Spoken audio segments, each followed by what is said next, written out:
Hey all, happy Homebrew Wednesday. This is my second video I've made for Shegogue Brew, but I wanted to come on and talk about the brew stand that I built. The last time I made a video, I believe I mentioned I was going to be making the brew stand to set up the brewery, and I walked everyone around the brewery, so if you haven't seen that, check out my first video. But today I just wanted to come talk about the brew stand, talk about the next steps in the brewery, and then just give a quick tip. So let's start with the brew stand. It's a basic 2x3 that you can find at your local lumberyard or home store. I used decking screws that I had left over from a deck project to hold it together, and for added strength I dadoed out the vertical rails so the horizontal rails kind of have something to sit on too. It's a two-tier system, no pumps, it's all manual, gravity fed, and manual work. So I typically batch sparge, and I'll use 50% of my brewing liquor for the first or for the mash, and then I'll use the other 50% of the water for one batch sparge. When I do that, I have a separate 5.5 gallon pot that I heat up my strike and sparge water in, and then I drain it off, and I'll overshoot the temperature when I do that so that I can recognize that the temp's gonna drop a little bit while I'm sparging or running off the first runnings. So do that. It's pretty simple. I'll have my hose here, stick on the valve, open up the spigot. I'll boil off into my pitcher. Once we're just running clear, put the hose into the kettle, drain off the runnings, put the Vorloft liquid back in over top of the grain bed here. And then once I'm done with all the sparging, kettle's filled up, I'll just shut this off, remove the hose, and I'll just pull off the mash tun, set it off to the side, and then I'll just go with my boil like a normal brew day out in the propane burner outside. When I'm done, I built this the height so a better bottle will fit right under it. That's what I typically use, and I can show you the platform here is right at 16 inches. My induction burner is 4.5 inches, 5 inches or so, which puts me right at 21, 22 inches for the outlet of the ball valve, and that's a perfect height for my better bottle.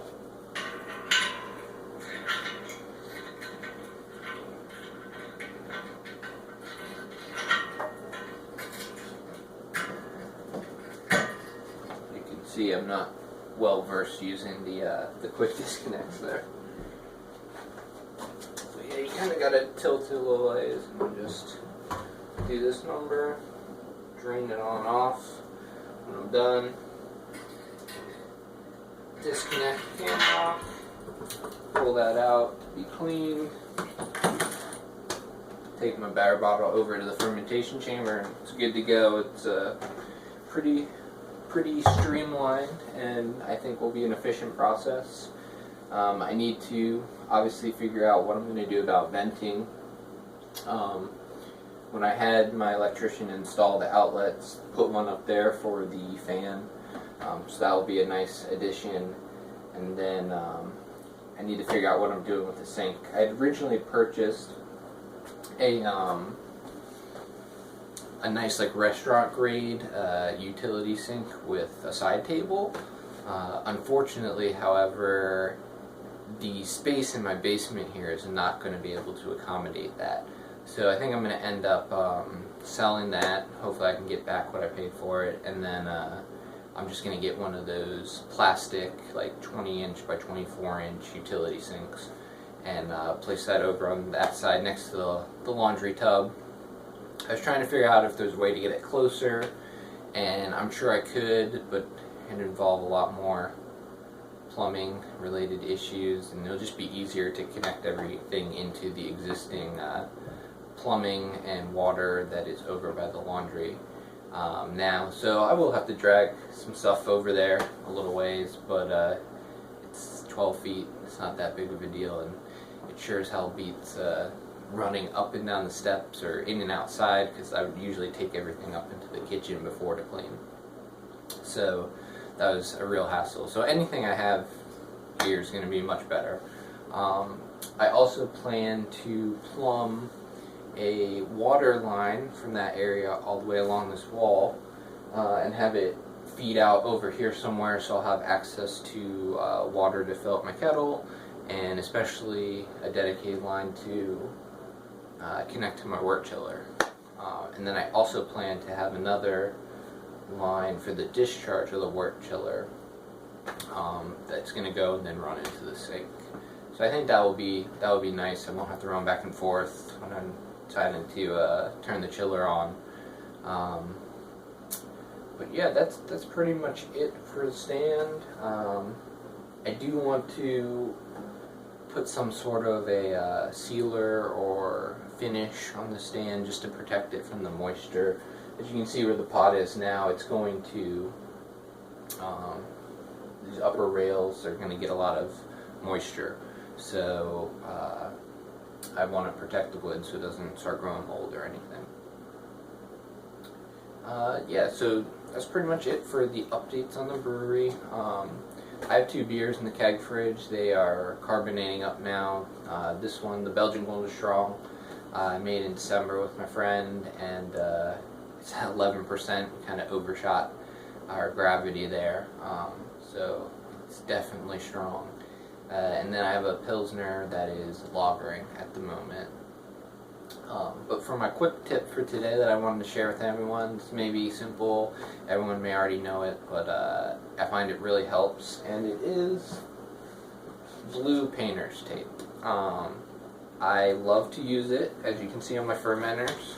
This is what I fermented the Pilsner in, and I just slap a piece on, write what's in there, the day I fermented it, or stuck it in the fermenter. You can add other notes, temperature, other items like that.